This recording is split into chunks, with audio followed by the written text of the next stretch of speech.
Doctor Zakir নায়েকের কাছে আমার প্রশ্ন, যখন যিশু অলৌকিক কাজ করেছিলেন, যেমন মৃতকে জীবিত করা, অন্ধকে দৃষ্টিশক্তি দেওয়া, আমার প্রশ্ন হলো তিনি কার শক্তিতে এসব করেছিলেন, আল্লাহর নাকি পবিত্র আত্মার? এর উত্তর পবিত্র কোরআনেই দেওয়া আছে। আল্লাহ কোরআনে বলেছেন সূরা ইমরানের ৩ নম্বর সূরার ৪৯ নম্বর আয়াতে যে যীশু খ্রিস্ট, তার উপর শান্তি বর্ষিত হোক, তাকে বনী ইসরাঈলের কাছে একজন বার্তাবাহক হিসেবে পাঠানো হয়েছিল এবং তিনি মৃতকে জীবন দিয়েছিলেন আল্লাহর অনুমতিতে, বিইদনিল্লাহ। সমস্ত নবীরা যত অলৌকিক কাজ করেছেন, শুধু যীশুখ্রিস্ট নন, সেটা মুহাম্মদ সাল্লাল্লাহু আলাইহি ওয়াসাল্লাম হন, যীশুখ্রিস্ট হন বা মুসা আলাইহিস সালাম হন, সব অলৌকিক ঘটনাই সর্বশক্তিমান ঈশ্বরের দ্বারা সংঘটিত হয়েছে।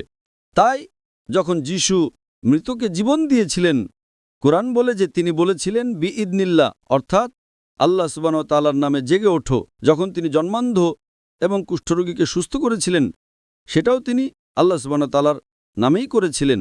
সমস্ত বার্তাবাহক, এমনকি মুসা আলাইহিস সালাম যখন সমুদ্রকে বিভক্ত করেছিলেন, সেটাও তিনি আল্লাহ সুবহানাহু ওয়া তাআলার সাহায্যেই করেছিলেন। সুতরাং সমস্ত বার্তাবাহক যখনই কোনো অলৌকিক কাজ করেছেন, সেটি ছিল আল্লাহ সুবহানাহু ওয়া তাআলার পক্ষ থেকে একটা মুজিজা, এটা প্রমাণ করার জন্য যে তারা ছিলেন ঈশ্বরের প্রেরিত পুরুষ। আশা করি উত্তরটা পেয়েছেন।